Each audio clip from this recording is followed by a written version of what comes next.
خۆشویستەکان وەزان باسی چیەکەین؟ باسی پەروەردگارێکەکەین کە ئەم هەموو ئەستێرەی ڕاگرتووە. ئێستا بەس باسی زەویتان بۆ ئەکەم کە ئەم زەویە خوای گەورە چۆن پاراستوێتی، چۆن هێشتوێتەوە. ئەی ئەم هەموو دنیایە، ئەم هەموو بەردە ئەبارێ لەم کەونەیە، ئەم هەموو نەیزەکەی تایە، ئەم هەموو کلکدارەی تایە، چۆن نایەتە سەر زەوی؟ ئەرێ بەڕازەوە ساڕۆغەکەی سین چی لێ هاو؟ ها؟ کەوت؟ ئەلحەمدولیلا. کورە خۆ هەر چاومان لە ئاسمان بۆمان و هەر ئێستا یا بە شوێنێکا و لەسەر سەری ئێمە وعد بوو هەموو بەشەریەت کڵاوی ئاسنین کەن بۆ ئەوەی کە نەبادا لە فرسەتێکا وەکو بەڵای ناوهەنگەهان و گولەی وێڵ دابەزێ بەسەرمانە. کورە ئەوەی یەک ساڕوبە لە ئاسمانە وێڵە بێ هەمومان گیرە خۆین بەدەستێەوە. ئەم هەموو نەیزەکە خوای گەورە ڕۆژانە ملیۆنەها نەیزەک و کلکدار بۆ سەر زەویە نێرێ. ملیۆنەها بەڵێ. ئەی چی لێ دێ؟ خوای گەورە یەک غیلافی زەوی بە دەورمانە دروست کردووە، غیلافێکی هەوا. بەڵێ ئۆکسجینی لێ وەرەگرین، هەوای خۆشی لێ وەرەگرین، پارێزگاری گەرما و سەرمامانەکە. ئەزانن ئەگەر ئەم غیلافە نەبێ ئێمە چیمان لێت؟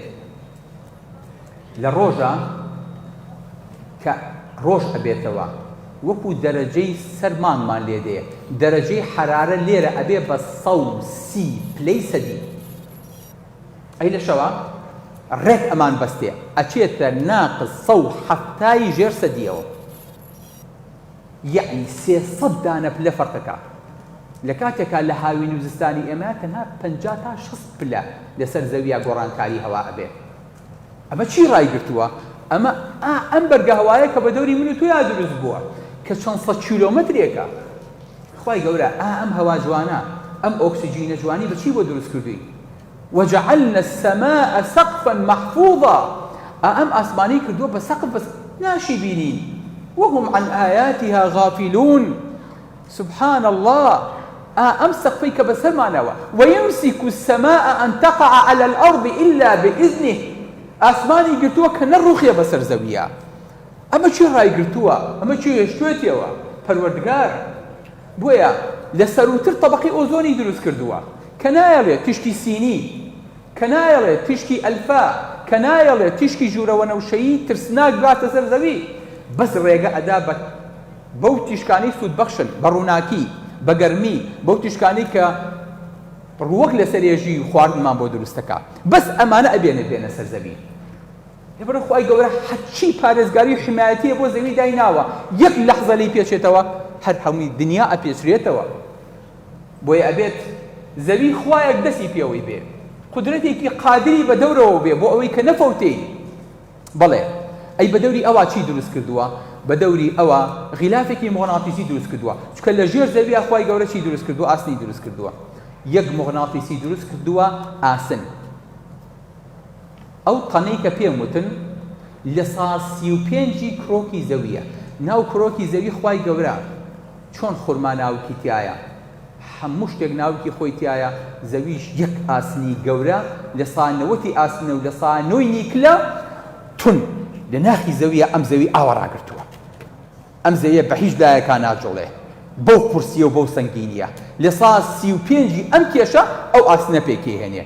بەڵام لەمە چاکتر و بەقووەترەوەیە کە هێزێکی مۆغناتیسی بە بەرزی 2000 کیلۆمەتر بە دۆرمانە دروست کردووە. نەیزەکیەت، تشگیەت، هەرچیە مۆغناتیسەکە دوورێ خاتەوە، ئەلێ دوورکەوەرەوە. نایەڵێ یەک تیشک بگاتە سەر زەوی ئەجینا بەس نەیزەکی یەک ڕۆژ زەویان کۆتایی پێهێنا. بەڵام خوای گەورە نایەڵێ. سبحان الله.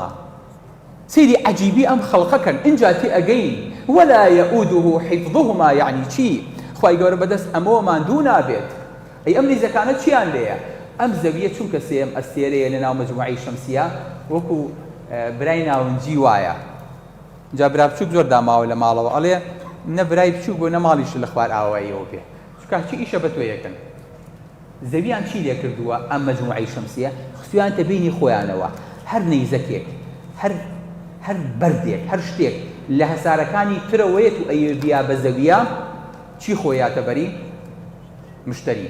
مشتری ناوێن ناوە تۆڕی بەردەکان. ئەئەمینتم من فی السەماء ئەن یورسیل عەلەیکم حاصبا ئایا تەئمین بوون ئەوانەی ئاسمان پەروەردگار بەرتان بەسەرا ببارێنێ بەردیش لە ئاسمانە هەیە بەڵێ خوای گەورە فەرمێ هەر پەرژینەکەتان لەسەر هەڵگرم بەربارانە بن ئێوە لەبەرەوە لە بینی مەریخ و لە بینی مشتریە کە مشتری 1300 دانەجاری زەوی گەورەترە هەرچی بەردەکانە بۆ خۆی ئەگرێتە خۆی کۆیەکاتەوە نیا لە بگاتە برا بچووکەکە کە زەویە چەند بەڕەحمن لە بینی یەکە برای گەورە بێت چۆن بێ ئەگاتان لێ بێ ها ئێمە برا گەوری چۆنمان هەیە لە ئاسمانە